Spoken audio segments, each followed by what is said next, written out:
तो हेलो दोस्तों, आपका स्वागत है हमारे एक और नए वीडियो में। तो दोस्तों, चैनल पे नए हो तो वीडियो को लाइक शेयर सब्सक्राइब और जरूर से कर देना, ठीक है। तो आइए बात कर लेते हैं पिछले एपिसोड में क्या हुआ था। पिछले एपिसोड में हमने देखा था कि जियोयान इन यांग से लॉर्ड से मिला था। उसके बाद उसको आउटर हेवन, नाइन डिसाइबल्स, उसके बाद और बहुत सी चीज़ों के बारे में बहुत सारी जानकारी प्राप्त हुई थी, ठीक है।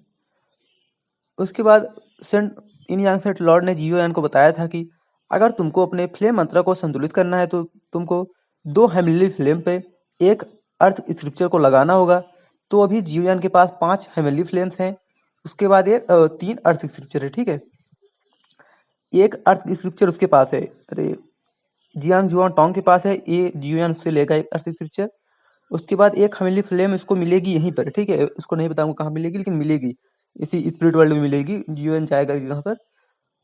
उसके हाँ, उसके बाद जियो इन यांग सेट लॉर्ड और बाकी बहुत सारी चीजें बताते हैं जो आप जाके पिछले एपिसोड में देख सकते हैं। उसके बाद वो यहाँ वहां से डिस्पीयर हो गए थे। हाँ, और ये भी पता चला था कि वो जो जियो तिहाने है ना, वो आउटर वर्ल्ड से आया है, जिसको जियो क्लैन के जियो ताइकिंग ने पाया था, ठीक। और क्या बताए थे, बहुत सारी चीज बताए थे। जब जाके आप पिछले एपिसोड में देख सकते हैं। तो आइए बात कर लेते हैं कि आज के एपिसोड में क्या होने वाला है। तो इस एपिसोड की स्टार्टिंग में हम देखते हैं कि जियोयान टैरविड वैली के ब्लैक विंड का सामना कर रहा था, जिससे उसके शरीर की हर नस लगातार फड़क रही थी। एम्परर फ्लेम की सुरक्षा के बावजूद उसकी हड्डियों पर काले धब्बे फैलने लगे थे। उसके मस्तिष्क में ऐसा तीव्र दर्द उठ रहा था मानो कोई तेज चाकू लगातार उसे काट रहा हो। हर बार जब वह ब्लैक विंड उस पर टूटती तो ऐसा असहनीय अनुभव होता मानो उसका शरीर धीरे धीरे चीर कर अलग किया जा रहा हो। उसके शरीर का हर मांसपेशी तंतु मानो किसी अदृश्य शक्ति द्वारा जबरदस्ती फाड़ा जा रहा था। जियोयान की गर्दन की नसें उभर आई। दर्द उसकी नसों पर ज्वार की प्रचंड लहर की तरह प्रहार कर रहा था। वह उस तूफान के केंद्र में बैठा था जहां अंतहीन ब्लैक विंड गर्जना कर रही थी और अंधकारमय स्टॉर्म लगातार उमड़ रही थी। यहाँ तक कि कोई हेवनली वनरेबल भी इस स्तर की यातना को सहन नहीं कर सकता था। उसके होठों के कोने से रक्त बहने लगा। कुछ ही क्षणों में जियोयान के कान, नाक और यहाँ तक कि उसकी आंखों के कोनों से भी रक्त रिसने लगा। उसके पीछे विद्यमान ऊर्जा स्वतः संघनित होने लगा और उसकी रक्षा के लिए सक्रिय हो गया। धीरे धीरे एक इन यांग डायग्राम प्रकट हुआ। वह आकाश में घूमता हुआ नीचे की ओर दबाव डालने लगा और चारों दिशाओं से उमड़ती अंतहीन ब्लैक इन विंड का प्रतिरोध करने लगा। यह इन यांग डायग्राम लगभग 3 दिनों तक स्थिर बना रहा। अंततः एक प्रचंड गर्जना के साथ वह ध्वस्त हो गया। उस क्षण जियोयान का शरीर कांप उठा और उसके मुंह से रक्त की एक धार बाहर निकल गई। उसकी नसें अत्यंत कमजोर हो चुकी थी और वह लगभग मृत्यु के किनारे पहुंच चुका था। केवल उसका चेतन मन ही बचा था जो जीवन की अंतिम लौ को थामे हुए था। इन यांग सेंट लॉर्ड के अनुसार यह टर्बिड वैली सीधे आउटर रियम से उत्पन्न हुई थी और यह उग्र ब्लैक इन विंड भी उसी आउटर वर्ल्ड से जन्म लेती है। इस समय एम्परर फ्लेम कोई निर्णायक भूमिका नहीं निभा सकती थी। केवल उसकी अपनी दृढ़ इच्छा शक्ति उसे टिकाए हुए थी। लगातार पड़ते इस भयानक दबाव के कारण जियोयान की हड्डियां लगभग पूरी तरह काले धब्बों से ढक चुकी थी। उसकी प्रत्येक हड्डी इतनी नाजुक प्रतीत हो रही थी मानो हल्के स्पर्श से ही टूट जाएगी। यहाँ तक कि वे उसके शरीर का भार उठाने में भी असमर्थ लग रहे थे। उसके मस्तिष्क के भीतर मौजूद पर्पल गोल्डन फ्रेगमेंट इन सब घटनाओं से पूरी तरह उदासीन प्रतीत हो रहा था और उसमें कोई प्रतिक्रिया दिखाई नहीं दे रही थी। इस अंधेरी घाटी में जहां सूर्य का प्रकाश कभी नहीं पहुंचता था, समय चुपचाप बीतता रहा और इस प्रकार लगभग 1 महीना गुजर गया बिना किसी को इसका आभास हुए। टर्बिड वैली के बाहर मानव चित्त दिखाई दे रहा था। कई बार उसके मन में विचार आया कि वह भीतर जाकर जीवयान को खोजे, परंतु चारों ओर व्याप्त भयावह ब्लैक विंड ने उसके कदम रोक दिए। इसलिए वह आज्ञाकारी रूप से टर्बिड वैली के बाहर खड़ा रहकर जियोयान की प्रतीक्षा करता रहा। कृपया सुरक्षित रहना, मानियन ने गंभीर दृष्टि से टर्बिड वैली की ओर देखा। वह 5 दिन पहले ही इस घाटी से बाहर आया था। इसके अतिरिक्त अपनी ह्यूमन डिवाइन आई की शक्ति के कारण उसने घाटी की विशाल ओरिजिन एनर्जी से कई धाराएं ब्लैक इन विंड की प्राप्त कर ली थी। यदि वह उन्हें युद्ध में उपयोग करता तो उसे अप्रत्याशित लाभ मिल सकता था। घाटी के भीतर भयानक और उग्र हवाएं लगातार गर्जना कर रही थी। उनके केंद्र में जीवयान स्थिर बैठा था। उसकी सांसें अत्यंत कमजोर थी और उसका चेहरा पूरी तरह पीला पड़ चुका था। लेकिन उसके शरीर के भीतर मौजूद हड्डियों में एक आश्चर्यजनक परिवर्तन होने लगा था। जो जो काले धब्बे पहले उसकी हड्डियों को ढके हुए थे वे धीरे धीरे मिटने लगे थे, और जहां वे धब्बे मिट चुके थे वहां की हड्डियां चमकदार और चिकनी दिखाई देने लगी थी, मानो शुद्ध जड़ पत्थर से निर्मित हो। 3 दिन बाद उसके शरीर की लगभग आधी हड्डियां बिल्कुल नई हड्डियों की तरह स्वच्छ और चिकनी हो चुकी थी। 5 दिन बाद जीवयान का जकड़ा हुआ शरीर पहली बार हल्का सा हिला। 7 दिन बाद उसकी त्वचा के रोम छिद्रों से काला तरल बहकर बाहर निकलने लगा, और अब वह भयानक ब्लैक इनविंड उसके शरीर में प्रवेश करने में पूरी तरह असमर्थ हो चुकी थी। धीरे धीरे आंखें खोलते हुए जीवयान ने अपने चारों ओर उमड़ती और गरजती ब्लैक विंड्स को देखा और कुछ क्षणों के लिए स्तब्ध रह गया। उसने तुरंत अपने शरीर के भीतर निरीक्षण किया। उसकी हड्डियां पूरी तरह पारदर्शी थी। काले धब्बे पूरी तरह गायब हो चुके थे और उनमें से हल्की चमक निकल रही थी। केवल अपनी इंद्रियों के आधार पर ही वह समझ गया कि उसकी शक्ति पहले की तुलना में कई गुना बढ़ चुकी थी। क्या यह पूरा हो गया?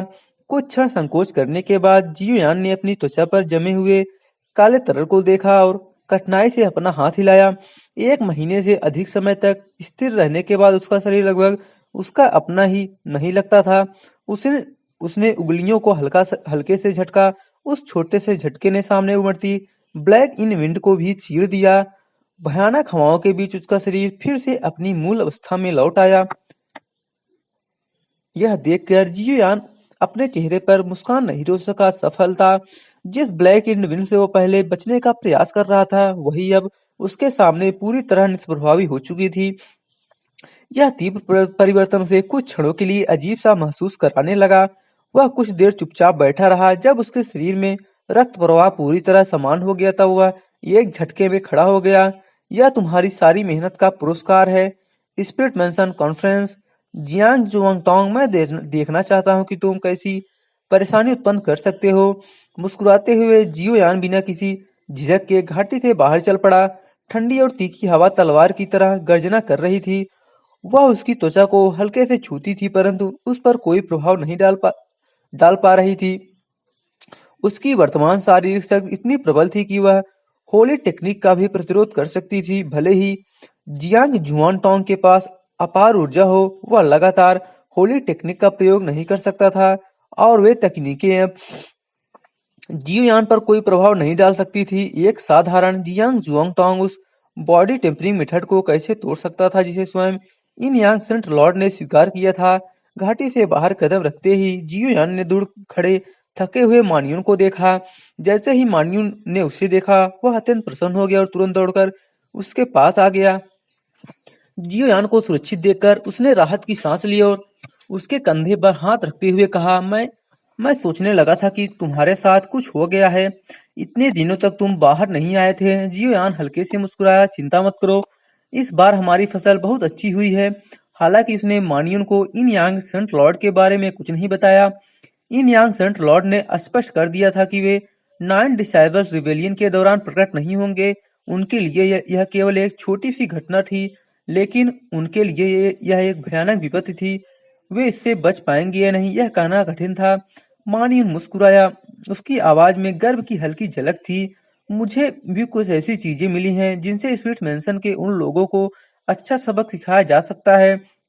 जियोयान ने सिर हिलाया। स्पिरिट मेंशन असेंबली अब बहुत दूर नहीं है। चलो वहां चलते हैं और देखते हैं कि वातावरण कैसा है। क्या तुम स्पिरिट वर्ल्ड में हलचल मचाना नहीं चाहते? यह एक अच्छा अवसर है। जरा भी संकोच मत करना, अपना सर्वश्रेष्ठ प्रदर्शन करना। इन यांग सेट लॉर्ड से हुई बातचीत के बाद जियोयान का दृष्टिकोण अनजाने में बहुत व्यापक हो चुका था। उसका क्षितिज जब पहले से कहीं अधिक विस्तृत हो गया था। अब उसके हृदय में भौतिक संसार से परे फैले एक विशाल और असीम ब्रह्मांड की कल्पना जाग उठी थी। मैं वास्तव में इसका इंतजार नहीं कर सकता। यह सुनकर मानियन खुलकर हंस पड़ा। उसके चेहरे की सारी उदासी उसी क्षण गायब हो गई। मैं भी अब और इंतजार नहीं कर सकता। जियोयान ने हल्की मुस्कान बिखेरी। उसकी आंखों में एक तेज प्रखर चमक झिलमिला उठी। स्पिरिट मैंसन साउथर्न स्पिरिट डोमेन के केंद्र में स्थित था, जो दूर स्थित स्पिरिट माउंटेन के सामने है। स्पिरिट माउंटेन को स्पिरिट डोमेन का पवित्र पर्वत माना जाता है। ऐसा कहा जाता है कि स्पिरिट माउंटेन आकाश तक पहुंचता है और स्पिरिट डोमेन के संरक्षक इसके शिखर पर निवास करते हैं।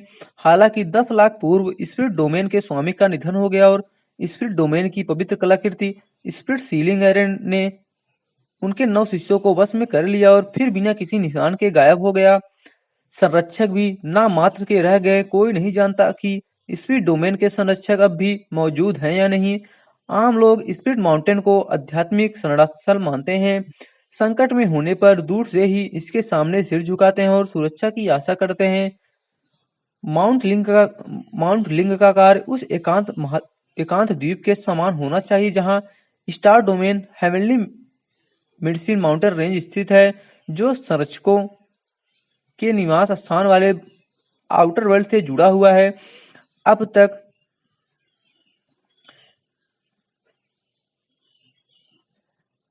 जियोयान को गार्जियंस के प्रति पहले जैसी अपरिचितता और भय का अनुभव नहीं होता। वह आउटर वर्ल्ड की विपत्तियों के बारे में जानता है और लाखों वर्षों में पहली बार इन यांग सेंट लॉर्ड से आमने सामने बातचीत भी कर चुका है। अब कई चीजें उस पर कोई प्रभाव नहीं डालती। लगभग 10 दिन बाद दूर से आकाश को छूती हुई एक विशाल चोटी दिखाई दी।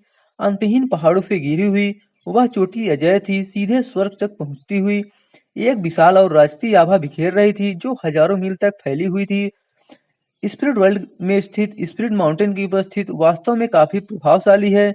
दूर से स्पिरिट माउंटेन को देखते ही मानियन के होठ सिकुड़ गए और वह बोले बिना नहीं रह सका।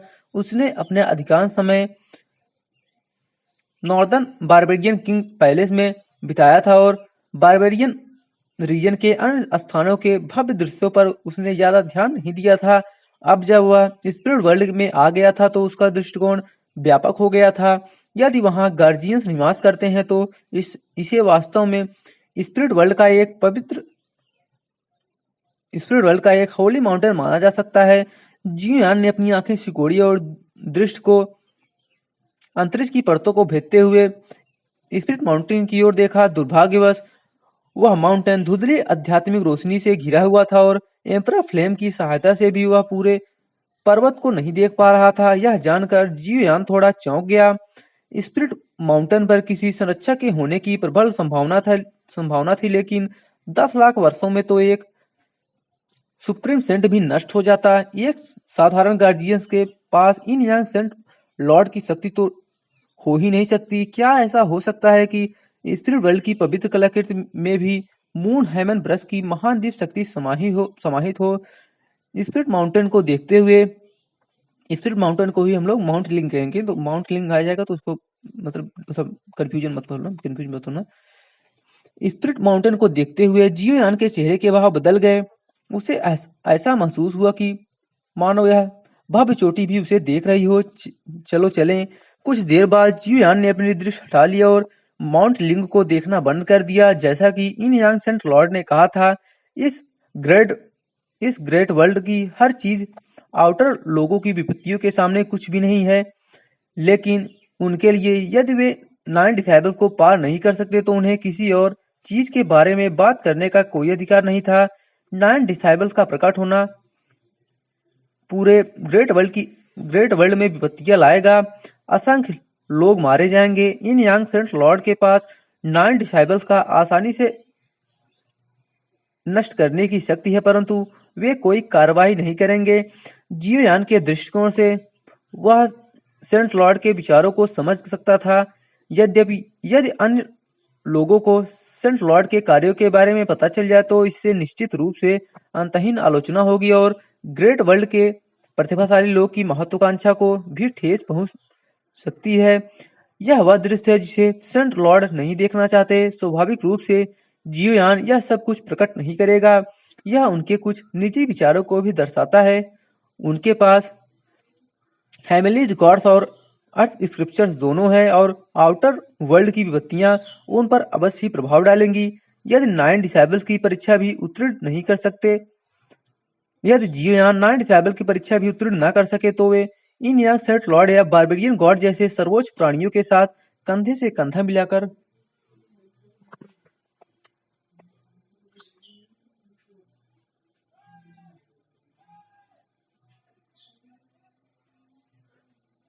खड़े होने के योग कैसे हो सकता है।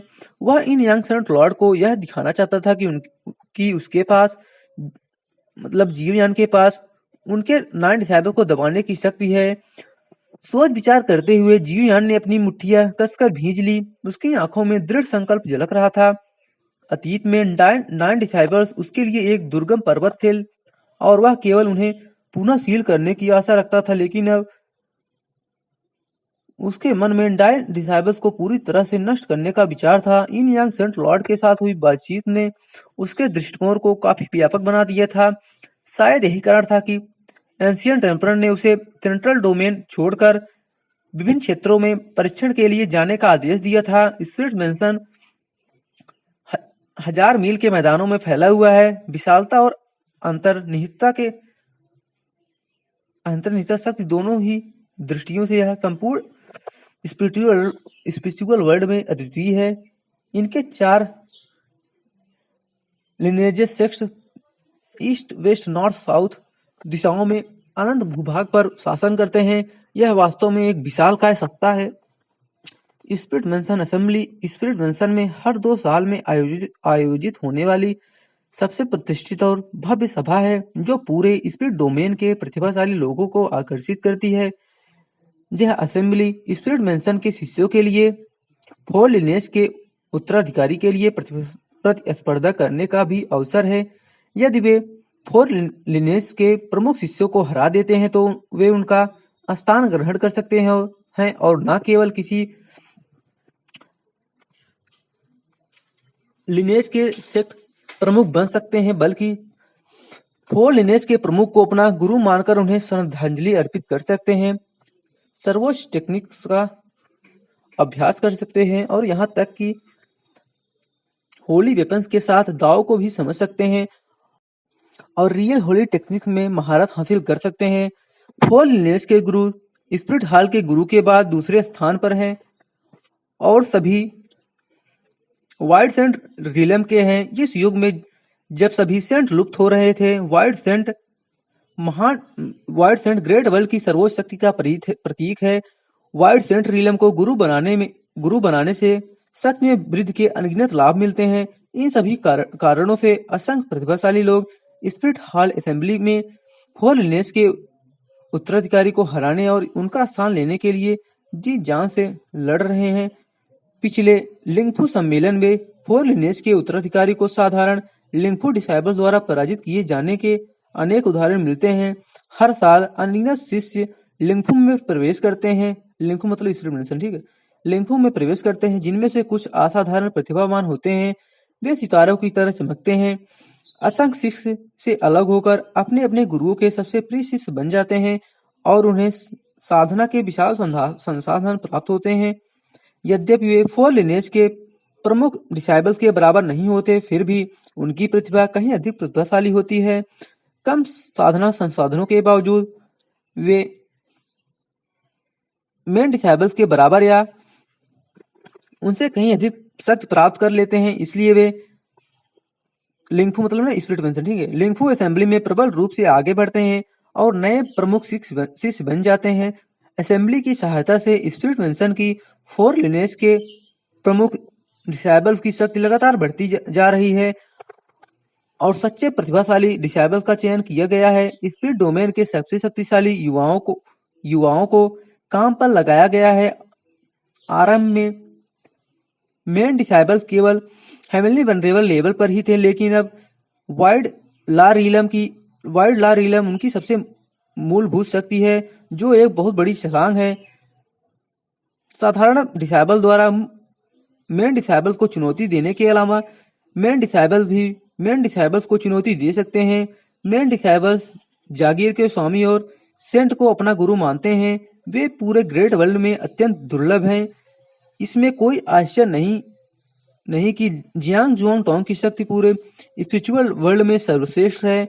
तुलनात्मक रूप से कोई कल्पना कर सकता है कि उनकी प्रतिभा कितनी असाधारण होगी कि वे पहले वाले से मुकाबला कर सकें। ठीक है, स्पिरिट मेंशन असेंबली में हर दिशा से वीर एक साथ आते हैं। युवा पीढ़ी के शिष्यों के अलावा जो मेन डिसाइबल का पद पाने के लिए होड़ कर रहे हैं, अनियत अवसर मौजूद हैं। स्पिरिट मेंशन के दर्जनों वरिष्ठों के सबसे वरिष्ठ शिष्य भी अपनी अपनी चालें चलेंगे। जो इन वरिष्ठ शिष्यों को हरा देंगे, उन्हें उच्च स्तरीय डिवाइन वेपन्स, स्किल्स और यहाँ तक कि होली टेक्निक भी मिल सकती हैं। यही कारण है कि इस तरह के भव्य आयोजन की लोकप्रियता इतनी लंबे समय तक बनी रहती है। प्रत्येक आयोजन में असंख्य लोग देखने और चुनौती देने के लिए आते हैं, जिससे स्पिरिट मेंशन के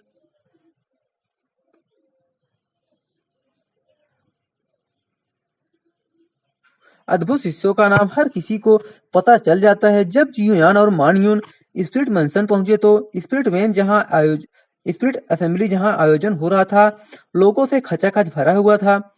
इस वर्ष का आयोजन फोर लिनेज में से एक सॉर्ड लॉर्ड क्लैन द्वारा किया जा रहा था और यह हेवनली सॉर्ड वेन में स्थित था। आयोजन से 2 दिन पहले ही पूरी पर्वत श्रृंखला लोगों से भरी हुई थी और स्पिरिट मेंशन के असंख्य से मेहमानों का स्वागत कर रहे थे। सब कुछ एकदम व्यवस्थित था। क्या हम जियांग जुआंग टोंग को ढूंढ सकते हैं?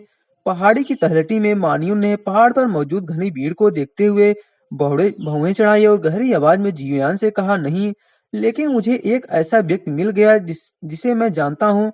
उसकी भौहों के केंद्र में उसकी स्पिरिचुअल पावर पूरे हेवनली स्वॉर्ड वेन में प्रवाहित हो रही थी। कुछ क्षेत्रों को छोड़कर जहां प्राचीन संरचनाएं बनी हुई थी, पूरा हेवनली स्वॉर्ड पवेलियन जियुयान के सामने स्पष्ट रूप से दिखाई दे रहा था। कौन है भाई? मानियून चौंक गया।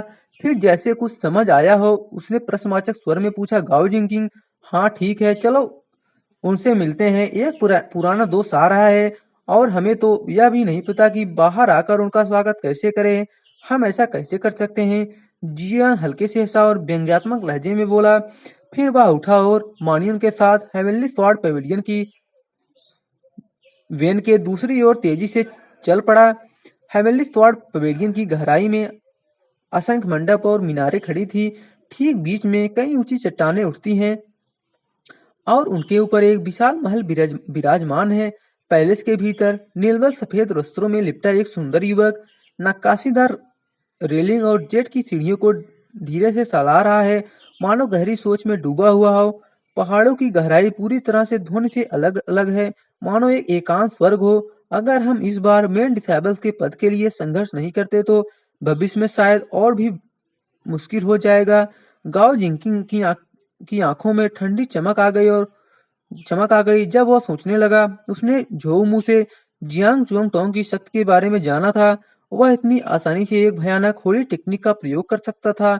दोनों के बीच का अंतर बहुत बड़ा था। जिंकिंग, पीछे से एक कर्कश आवाज सुनाई दी। गाओ जिंकिंग ने जल्दी से पीछे मुड़कर सामने खड़े बूढ़े व्यक्ति से आदरपूर्वक कहा, प्रणाम गुरुजी। गाओ जिंकी के सामने खड़ा बूढ़ा आदमी अस्त व्यस्त हालत में था। उसके कपड़े फटे पुराने थे और उसने फटी हुई भूसे की चप्पलें पहन रखी थी। उसने मुस्कुराते हुए पूछा, क्या तुम जियांग जोंग टोंग के बारे में सोच रहे हो? गाओ जिंकिंग ने अपना सिर नीचे कर लिया और चुप रहा। मुझे पता है तुम क्या सोच रहे हो, लेकिन तुम उसका मुकाबला नहीं कर सकते। मैं खुद भी उसे हराने की हिम्मत नहीं करता। इस बात से बूढ़े व्यक्ति को कोई आपत्ति नहीं हुई। वह मुस्कुराया और बोला, लेकिन उसकी बातों से गाओ जिंकिंग ने अचानक अपना सिर उठाया और उसकी आंखों में आश्चर्य की झलक दिखाई दी। उसने मन ही मन कहा, क्या वह सचमुच इतना शक्तिशाली है? मेरी राय में वह स्पिरिचुअल रियलम का सबसे प्रतिभाशाली युवा है। उसकी प्रतिभा बेजोड़ है और वह शायद जियांग क्लैन के उस युवक से कम नहीं है। बूढ़े व्यक्ति ने सिर हिलाया। उसकी मुस्कान अभी भी उतनी ही जीवंत थी। जियांग क्लैन का जियांग यू। यह सुनकर गाय जिंकिंग ने गहरी सांस ली, अपने होठ सिकोड़े, अपनी आंखें बंद कर ली और कुछ नहीं कहा। तुम्हारी प्रतिभा के बल पर जब दुनिया में बदलाव आएंगे तब तुम सेंट बनने का अवसर पा सकते हो। उस समय महल के स्वामी के साथ मेरे स्पिरिचुअल पैलेस में कम से कम 6 सुप्रीम सेंट्स होंगे। भले ही नौ भले ही नाइट फेबल्स विद्रोह कर दे, फिर भी स्पिरिचुअल पैलेस पूरी तरह सुरक्षित रहेगा। बूढ़े व्यक्ति ने गाओ जिंकिंग के कंधे पर थपथपाया और उसने सांत्वना के शब्द कहे। गाओ जिंकिंग चुप रहा। उसके चेहरे पर आक्रोश और बेबसी के भाव थे। हेवन एंड अर्थ के रूपांतरण से सेंट बनना अपने स्वयं के मार्ग को समझकर सेंट बनने से बिल्कुल अलग था। भले ही वे दोनों एक साथ सेंट बन जाए, अंतर बहुत बड़ा होगा। अगर ऐसा ही चलता रहा तो वह हमेशा के लिए जियांग जुआंग टोंग के हाथों दब जाएगा। तुम नौजवानों ने कम उम्र में ही सफलता हासिल कर ली है और किसी की बातों में नहीं आते। हम बूढ़े लोगों के विपरीत, जिनके लिए हेवन एंड अर्थ के महान परिवर्तन से सेंट बनने की कोई संभावना नहीं है, हम कुछ नहीं कर सकते। उम्र हमें पकड़ लेती है और हमारे अंदर वो जोश और ऊर्जा नहीं रह जाती। अगर तुम जियांग जुआंग टोंग को चुनौती देना चाहते हो तो भविष्य में बहुत समय है। जल्दबाजी करने की कोई जरूरत नहीं है। यह देखकर बूढ़े व्यक्ति ने आह भरी और जाने ही वाला था कि अचानक उनके चेहरे के भाव बदल गए। उनकी निगाहें दूर तक तेज हो गईं, जहां जियोयान और मानयून तेजी से उनकी ओर उड़ते हुए आ रहे थे। उन्हें उन्हें घेरने वाले कवच का उन पर कोई असर नहीं दिख रहा था। आप कौन हैं? बूढ़े आदमी ने भौं चढ़ाए, लेकिन उसके चेहरे पर कोई नाराजगी नहीं दिखी। उसने उत्सुकता से जियोयान और मानियन को देखा और सवालिया लहजे में पूछा। गाओ जिंकिंग ने ऊपर देखा और तुरंत जियोयान और मानियन को पहचान लिया। उसका चेहरा तुरंत बदल गया और उसने उदास स्वर में कहा, तुम दोनों यहाँ क्या कर रहे हो? आप क्या कर रहे हैं? लॉर्ड गाओ जिंकिंग, स्पिरिट मैंसन असेंबली पूरे स्पिरिट डोमेन में प्रसिद्ध है। जियांग जॉन टोंग ने हम दोनों को स्वयं आमंत्रित किया है। हम एक गलतफहमी के कारण एक दूसरे से परिचित हुए हैं, तो लॉर्ड गाओ जिंकिंग हमारा स्वागत कैसे नहीं कर सकते? जियोयान दिल खोलकर हंसा और मानियों के साथ जमीन पर उतरा। उसने बूढ़े व्यक्ति को प्रणाम करते हुए हाथ जोड़े और कहा, प्रणाम वरिष्ठ। मेरा नाम जियोयान है और यह मेरा भाई मानियुन है। हमें जियांग जुआंग टोंग ने स्पिरिट मैसन असेंबली में आमंत्रित किया है। हमने सुना है कि यह सम्मेलन स्वॉर्ड लॉर्ड क्लैन द्वारा आयोजित किया गया है। हम स्वॉर्ड लॉर्ड से पहले एक बार मिल चुके हैं, इसलिए हमने उन्हें सम्मान देने का सोचा। तो आप जिंकिंग के दोस्त हैं। आप दोनों असाधारण रूप से प्रतिभाशाली व्यक्ति प्रतीत होते हैं। यह सचमुच नायकों द्वारा नायकों की सराहना का उदाहरण है। आप यहाँ पुरानी यादें ताजा कर सकते हैं। मैं अब आपको और परेशान नहीं करूंगा। गाओ जिंकिंग के उदास चेहरे को अनदेखा करते हुए बूढ़े व्यक्ति ने मुस्कुराते हुए कहा और फिर हल्के कदमों से हवा में उछलकर चले गए। आप पहले जियांग जुआंग टोंग से लड़ चुके हैं। बूढ़े व्यक्ति के जाने के बाद गाओ जिंकिंग ने गहरी आवाज में बात की और उसका चेहरा और भी गंभीर हो गया था। मैं उससे पहले भी लड़ चुका हूँ, वह बहुत अच्छा है। जियोयान मुस्कुराया और सीधे गाओ जिंकिंग की ओर देखते हुए बोला, मैं इस बार उसके लिए ही यहाँ आया हूँ। क्या आपको विश्वास है कि आप उसे हरा सकते हैं? यह सुनकर गाओ जिंकिंग चौंक गया और तुरंत बोल पड़ा। तो दोस्तों, आज के लिए बस इतना ही। वीडियो पसंद आया हो तो वीडियो को लाइक, चैनल को सब्सक्राइब और कमेंट कर देना। तो मिलते हैं अगले एपिसोड में। धन्यवाद।